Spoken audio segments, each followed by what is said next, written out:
Aman niya ginbipuling.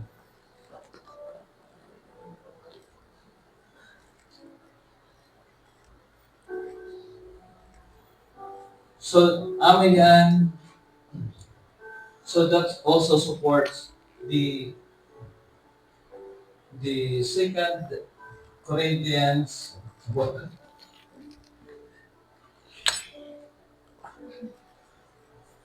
So, brother, second Corinthians 9.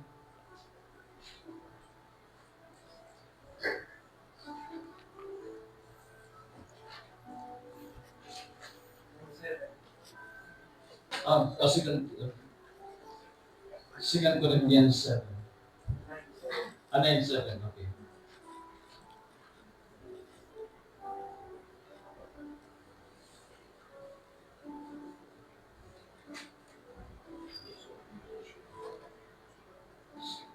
Let us be reminded with this verse.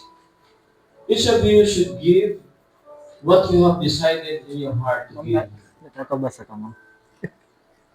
not reluctantly or under compulsion, for God loves a cheerful giver. So we have our offering box right there, may dalit to envelope, and then all the proceeds nga nakokolekta natin, gagamit natin ito for the advancement of God's kingdom. So, ang natin magayakan niya na, preaching Brother Paul Yugolo. Bakit pinag-teaching? Oo. Thank you, Brother Rex. Praise God. So, upengan ko lang buhay yung katanan, brothers and sisters in Christ, pati yan natin mga kasangkay, pero mga brothers ko talaga tahali. So, unang katanan, pasalamatan ta nato Diyos, kay tungod nga gintagaan kita yung mga bendisyon, physical man o spiritual, may dahil ginhatag at Diyos nga maupay aton. Okay? Ngayon, masalamat gyud kita nga yan ang apulong, ani kita yan na, nag-aaram, haniya pulong, nga nagdadayaw, pinaagi, han pagkanta, pamati, han pulong, han Diyos. Okay? So yan na, as we start na natin sermon, gusto ko na i-share ha iyo ang life ni Johnny Changs. So, ano yung Johnny Changs? Yan. So yan na, English hindi hiya, babasahan ko na lahat English. Johnny Chang was only 12 when he joined a gang to escape his broken home. For years, he lived a life of crime, drugs, and prison, lost and alone. But God never stopped on him. One day in jail, a pastor showed Johnny God's truth. This changed everything. Johnny realized God loved him not because he was good, but because God is love. When Johnny gave his life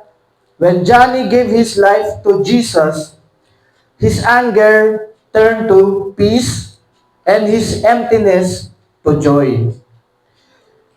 Even his old gang saw the difference. Now Johnny spends his life telling other prisoners this good news. He shows them how Jesus can transform any life, no matter how broken. Johnny Chang's story connects perfectly with our Bible passage today. It shows how God shows love to a sinner, just like He loved Johnny. Now let's read our scripture passage together. Romans chapter 5, verse 8. So salayan na verse para dire maiha. But God shows His love for us in that while we're still sinners, Christ died for us. The grass wither, the flower fades, but the word of God shall stand forever. Let us pray. Dear Heavenly Father, we are truly gracious, merciful, and powerful Father.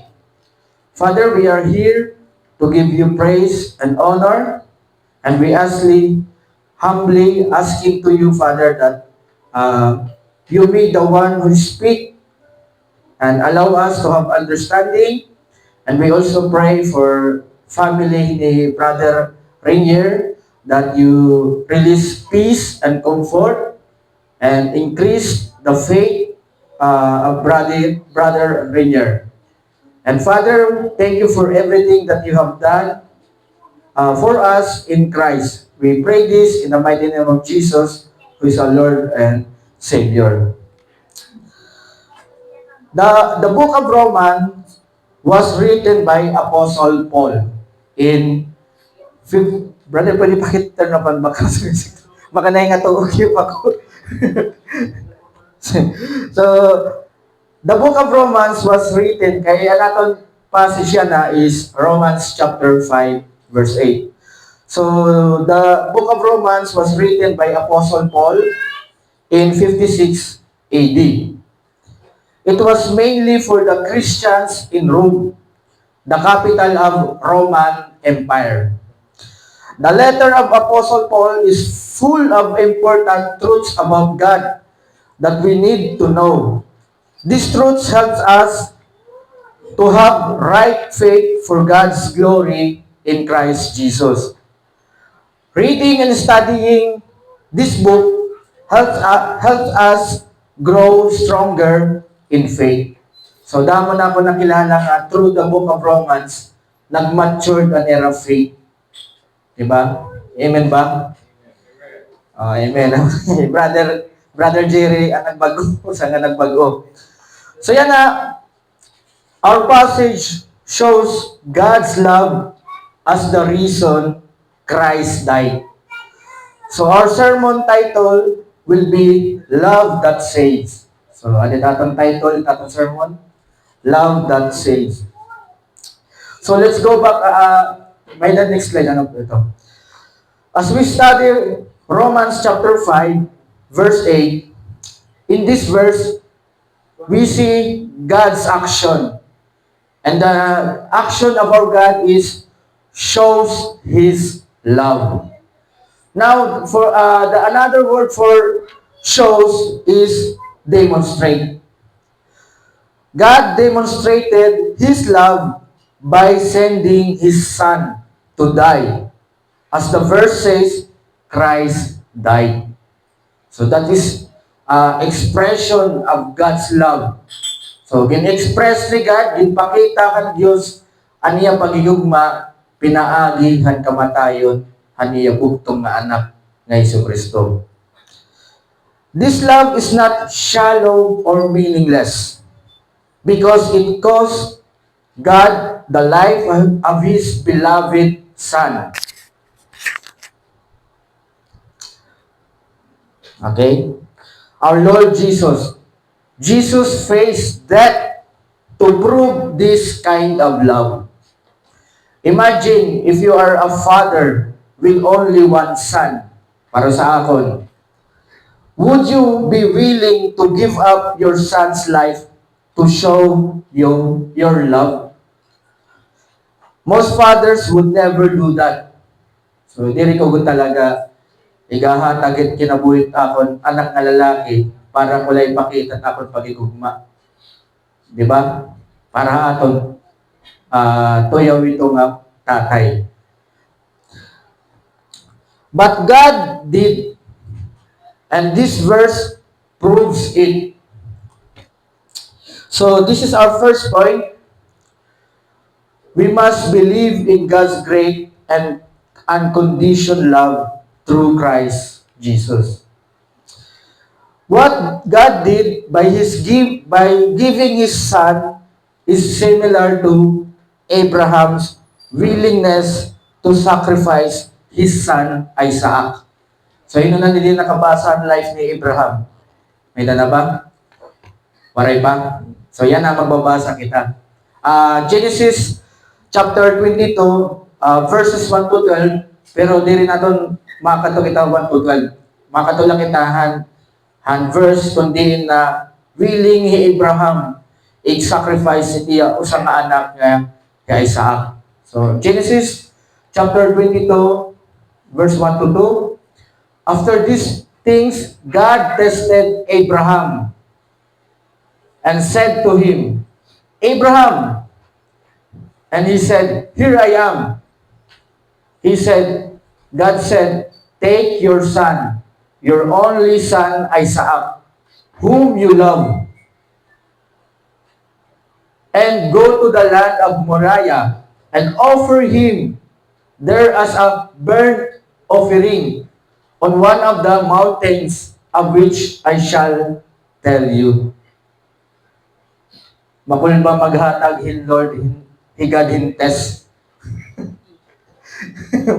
Makul ba no? Kung ikaw ang kabutangan ni Abraham, titistingan kang Ginoo nga i-offer ani mo anak, ani mo ginihigug mga anak nga lalaki.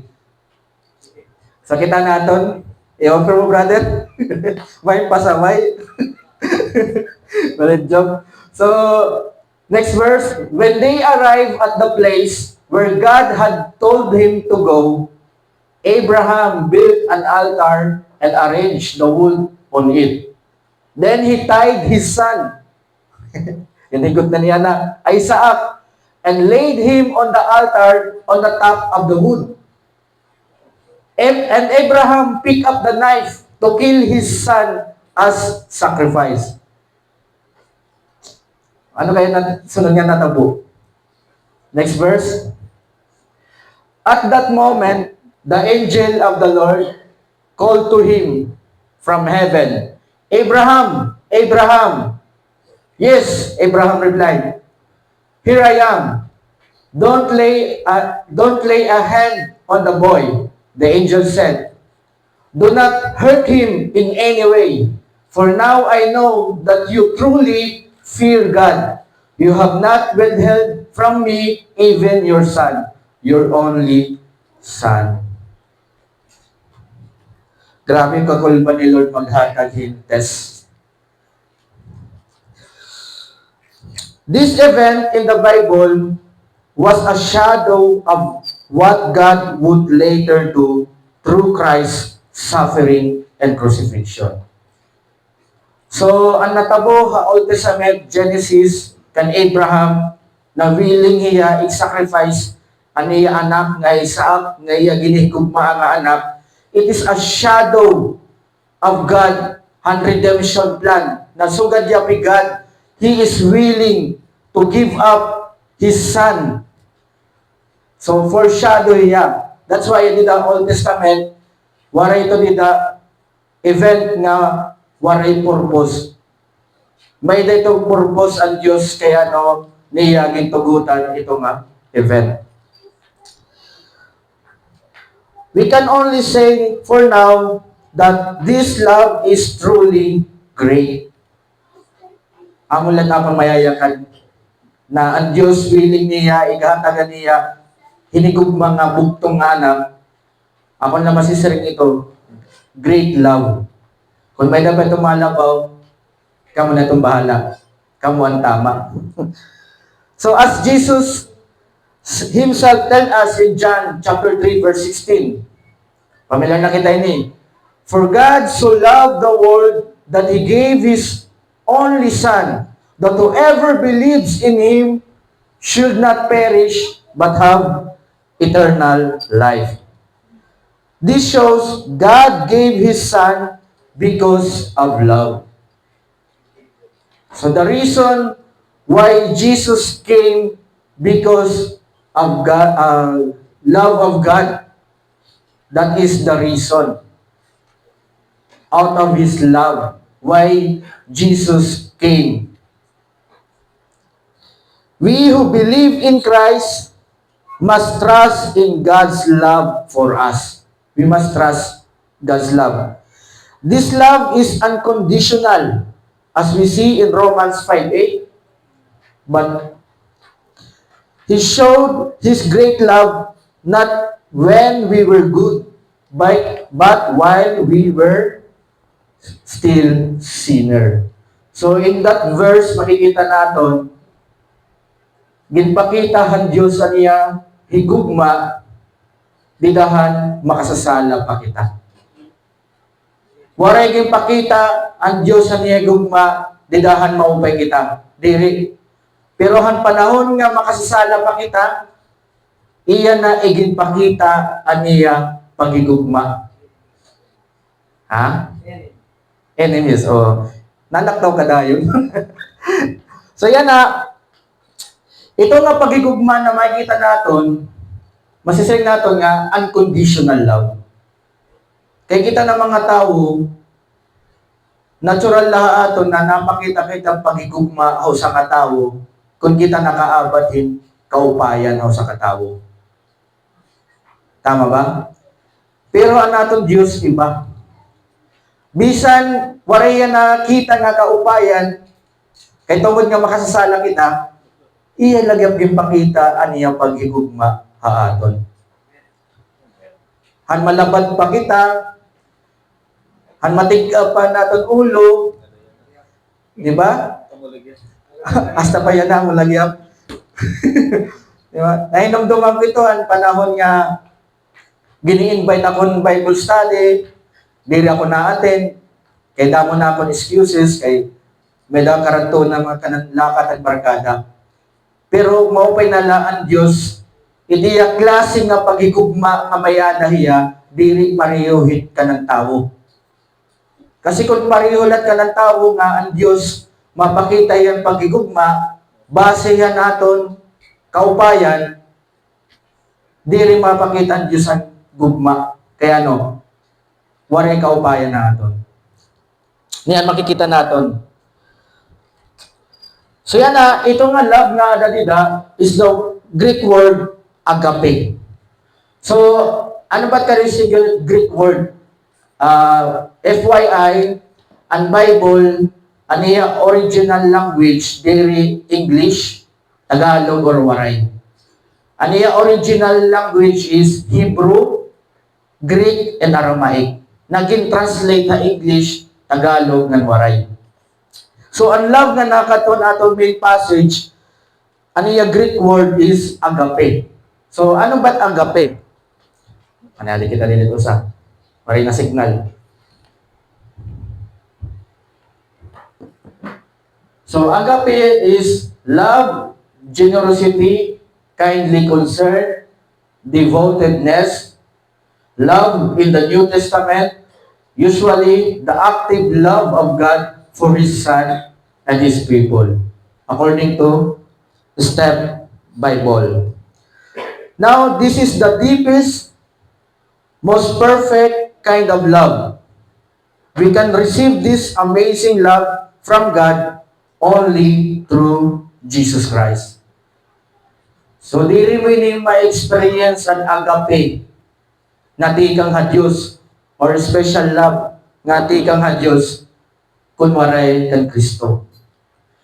Kung gusto mo ma-experience, mahingadahay mo, ini nga agape na kanang Diyos, makukuha mo lang ni didakan Isu Kristo. Na asya itong tunduhan Biblia. Yan ang kita natin o natong passage. Makikita natin na natong passage may the word nga as, we, and us. So, amay ito ang receiver han agape or an object han gugma han Diyos. Siya na kinahanglan naton ma-identify o makilalaan kung hino ito nga as, we, us. Okay? Kaya mga kabuligin niya aton paghatagin pag-intindi or kalinaw partihan kataluwasan han Diyos. So yan na, para makita natin kung hino ito yan, ma-identify natin, kikitaan natin ang context. So para pagkita ang context, babasahan natin ang early verses. So ito yan, verse 8. So nganto kita ha, verse 1. Nasa nga di, therefore, since we have been justified by faith, we have peace with God through our Lord Jesus Christ. Our. Ito nga word nga our, included na ito ni dahing Apostle Paul. And then aniya, papadatan nga letter. So aniya gipaparatan nga letter, aniya Ginoo, He, Jesus Christ. So hinuman, nga ano man nga grupo ang natawag kang Jesus nga Ginoo. Ha? Christians. Diba? So ang atong main passage kanina nga, receiver ang agape is the Christians. So niya na, makikita natin na ini nga special love ni God or agape, diri ni parahan nga tanan. Kundi para laini han mga Christians. Han mga tao nga nagkarawan kang Isus nga usa nga Ginoo. Yan ako ikaw nakabasa kayo nga bersikulo, kung waray ka pagtuo kang Isus nga hiyanin mo Ginoo, sorry to say, di rin para imo nga agape. Pero kung gusto mo ma-experience, maimo ito nga verse, kinahanglan yan na mag-desisyon ka na magtuo ka, karawton mo Jesus, nga usan nimo nga Ginoo.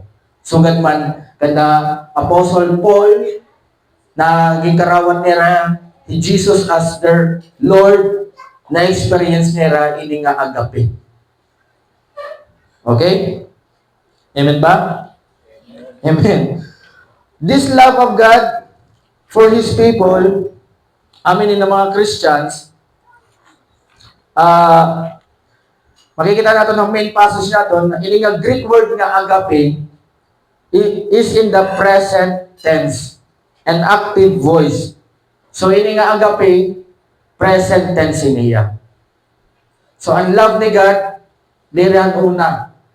Ini nga special love is present tense and active. Showing God's love is constant and generous. This proves God's special love is overflowing with generosity, especially when He gave up His Son for the people He loves so much. So our subpoint naton, subpoint A naton, through Jesus, God's love is always with us, Christians, always active and completely generous. Kung naada kita kang Jesus, ang pagigugmahan Diyos, permito aton present. And always active and completely generous. That is the kind of love han mayada han mga Kristohanon tikan ha Diyos. So yan ang pagmakita nato na naton passage otro, Romans 5:8, God shows His love to us not because we as Christians earned it. So we were still sinner at nakaputang kita. It is only because of His own will. So ang pagpakita ang Diyos sa niya gugma, diri niya iniging pakita ini nga gugma, kay tungod nga gintrabaho naton. Pero iya iniging pakita, tikang inihan niya kaburuton. By His own will. Not because God was forced to love us or because we did great things. It is not even because we love Him first. It is His own act of love for us. As 1 John chapter 4 verse 10 says, in this is love, not that we have loved God, but that He loved us and sent His Son to be the propitiation for our sins. So waray magpakita han Diyos haniya gugma, diri kay tungod nga nagpakita kitang gugma. Diri nagpakita ang Diyos han iya gugma, pinaagihan niya kalugaringon nga desisyon. Diri kay tungod nga may nakita nga buhat nga maupay. Ito nga parusbat ka ng tao nga pagigugma. Pag ito sa nga tao nakabuhan na imuhin maupay nga butang, nagpapakita ka hingugma. Di ba? Pero ini nga bersikulo nagpapahibaro aton na ang Dios waray hiya magpakita yung gugma dili kay tungod nga may dakita ginhimo. Pero ini gipakita kay tungod iya ni kalugaringon kinpili pagpakita. Ang basihan haniya pagpakita ng gugma. This verse shows that He truly loves us because He gave His Son. We will see that we did nothing to earn God's love. So, naton sa point B, God gives His love freely. Free lang. Ipagigugma ang Diyos. Waray kondisyon. Dili para sa aton, iba aton, bakit? O waray din ni, ato, waray transformer. Ato gawas. Diba? Pag nagpakita yung gugma, bago yung magpakita yung gugma, may kondisyon. Okay? Ayaw pagkita natin sapit, kaya diretiya siya. Okay? So, ang ating Diyos, God gives His love freely. Praise God. So yan ang kita natin, matulong natin main passage, Romans 5:8. Makikita natin nga pinaagi ni nga verse, ang aton description or condition, ano man, nakabutang nila, sinners. Okay? Ano ba't karigsigyon it's sinners? Next slide, brother Maynada. Sinner, one who violates God's will or law. According to Step Bible. Amin na naman source, kana naman theology class, Step Bible. Legit. So yan na,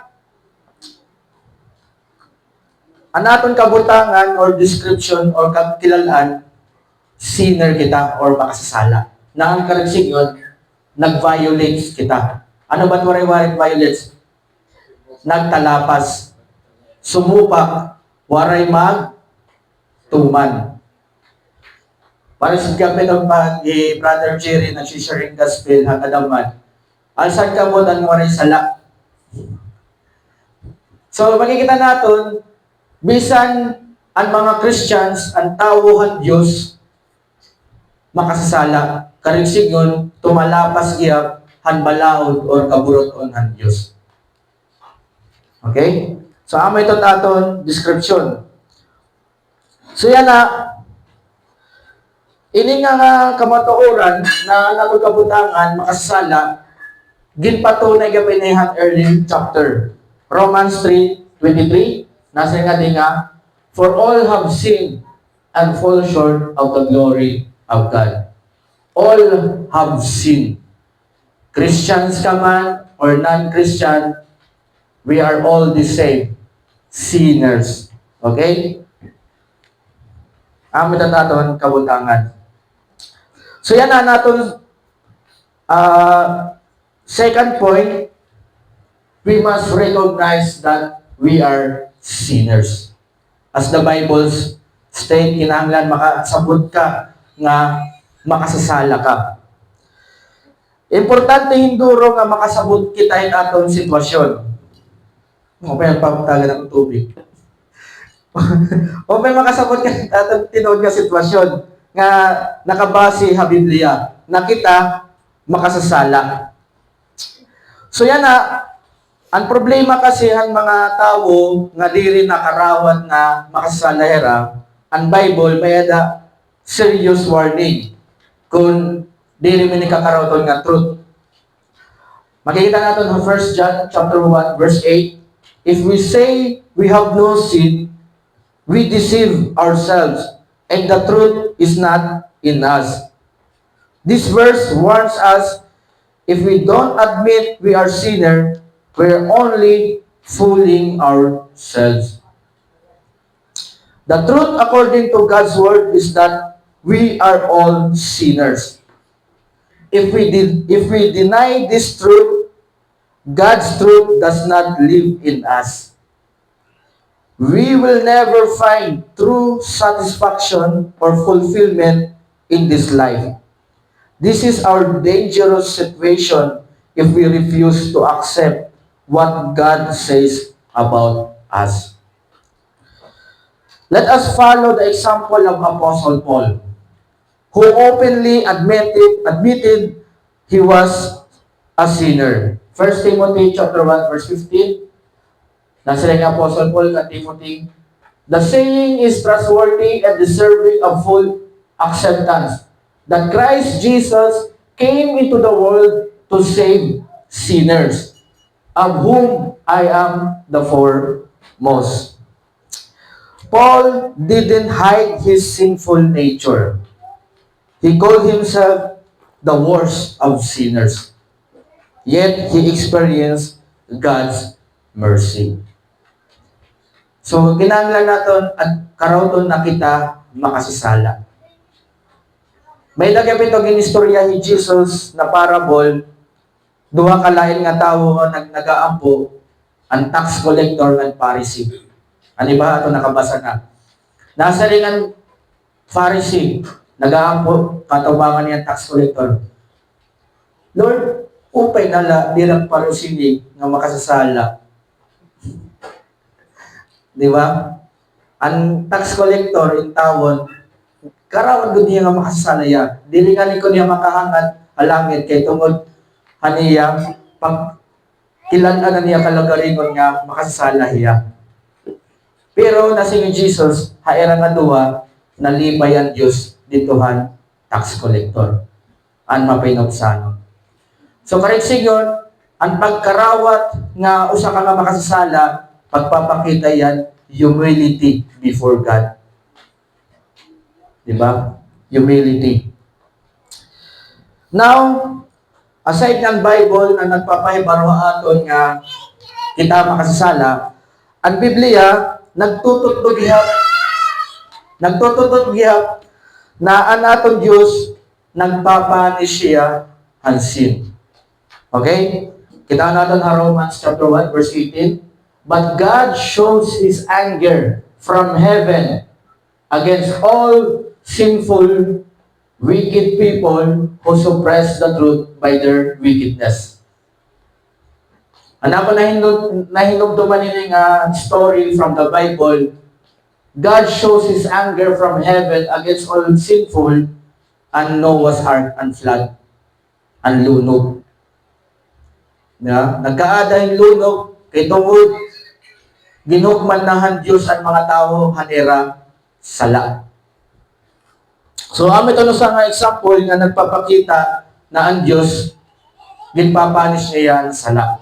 So naton sa point A is we deserve God's punishment.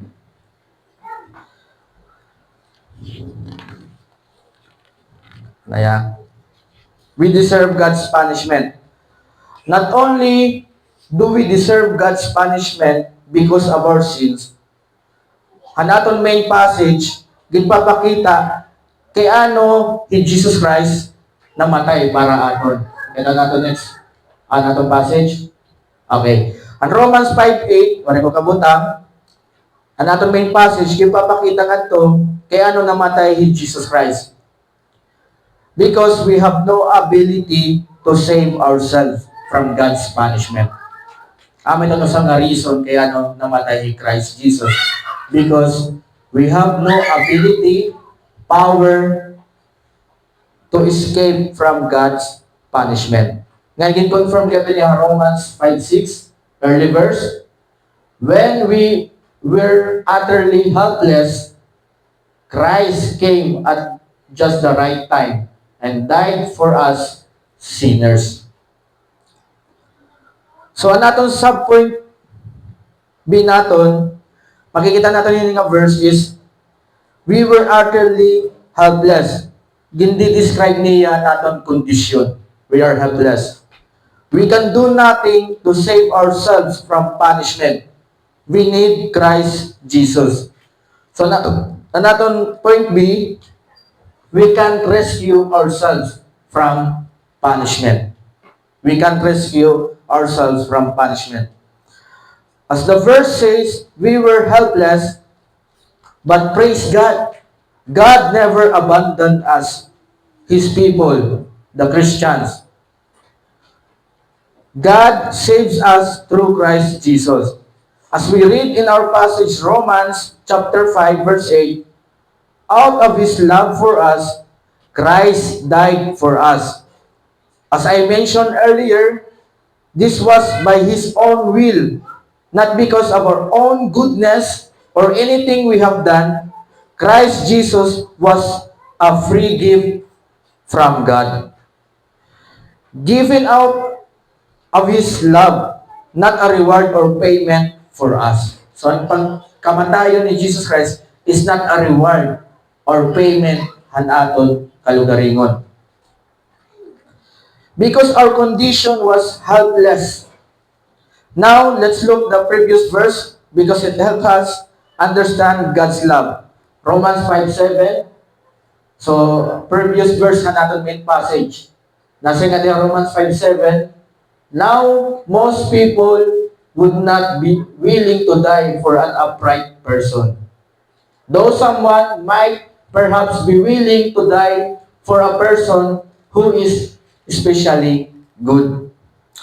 So yan ang pagsiring nga verse nga, though someone might perhaps be willing to die for a person who is especially good, it shows our normal human thinking, that we might die for someone who is good. Not only for someone especially good, but even for someone who is just good enough. So para aton, kung ano sa katawo na matahiya, magpapakamatay para o sa katawo nga maupay, okay to. Diba? Pero makikita natin, ang atong main passage, Romans 5:8, opposite niya. Kaya namatay ni Kristo, di riha para mag-upay. Tao, namatay para mga sinners. Okay? So yan na natin. Third point, we must believe that Christ's death shows God's love for us. As we look for the purpose why God allowed His Son to face death, so kikita natin ang purpose on rason. Kaya namatay anaton Ginoo. So makikita natin Romans 5 verses 9 to 11. Amin yung purpose o saan mga purpose.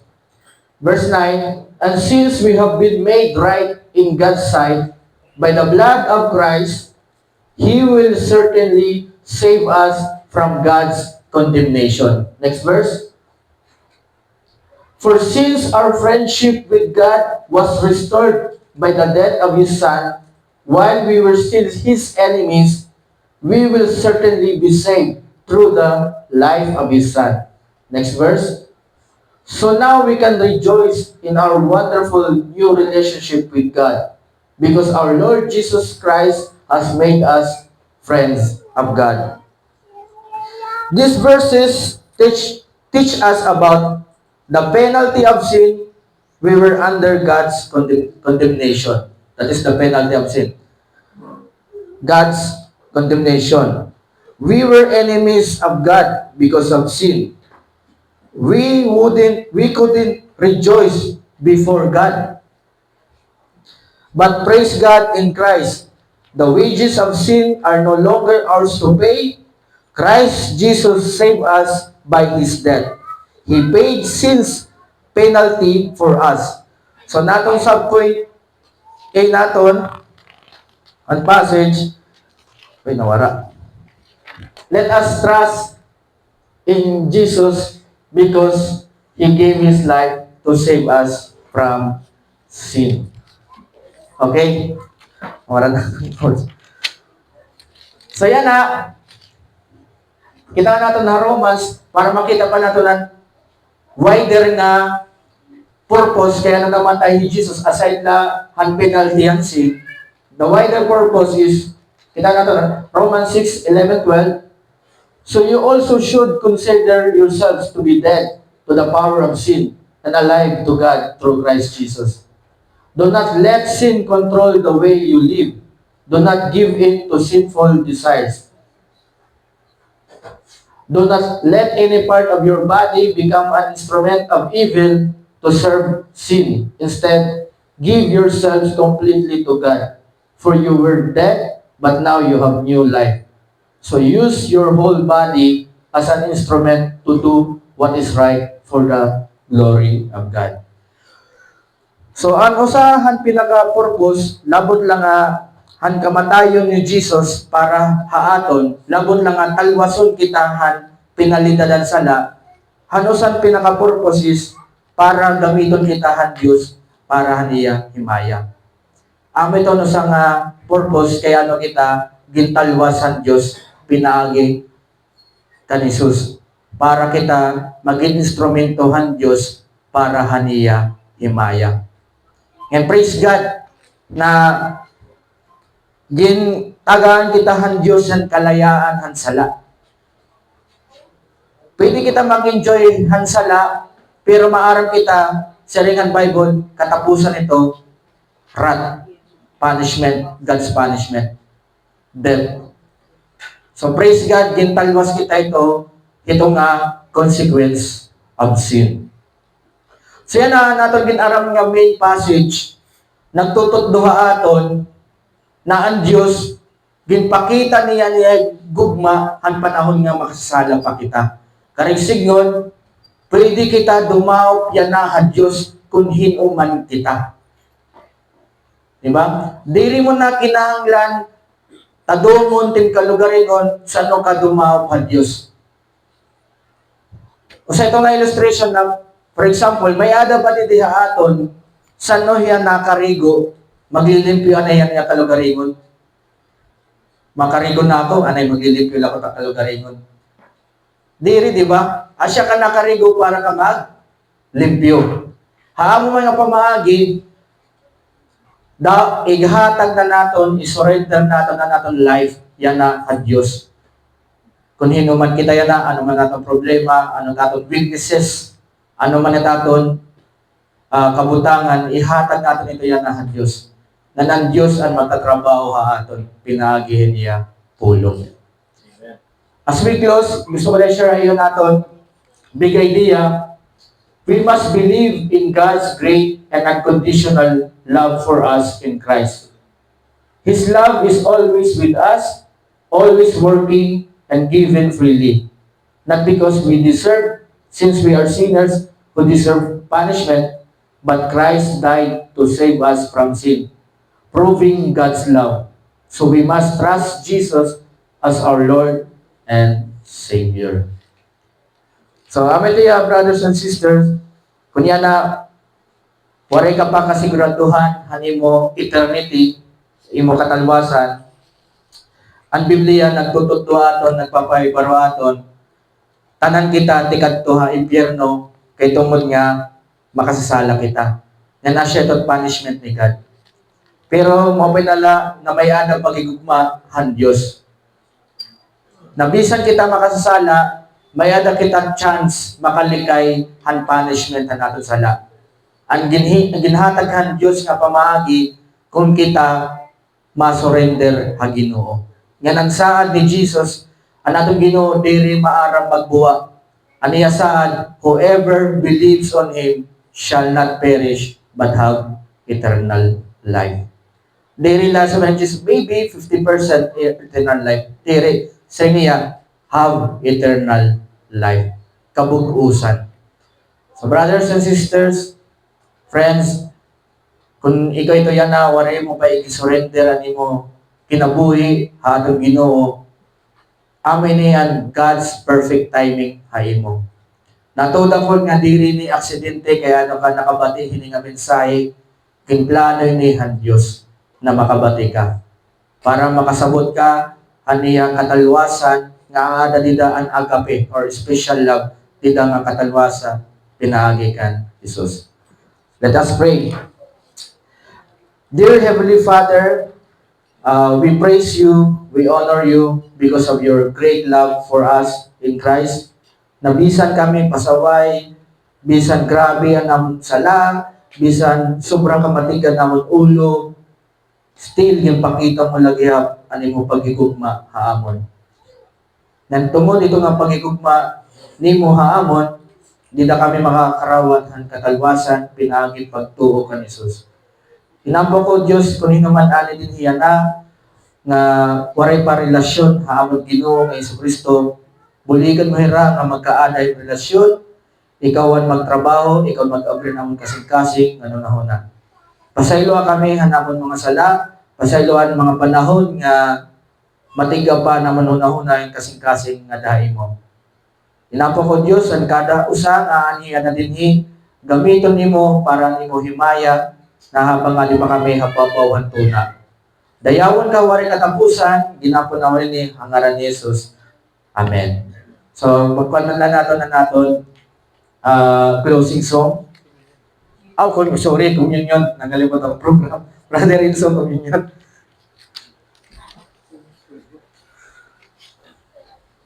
Okay. Okay na po, no? So, yan na. Bago tayo kumuha ng ating bread and wine. So, same. The next slide. Click it.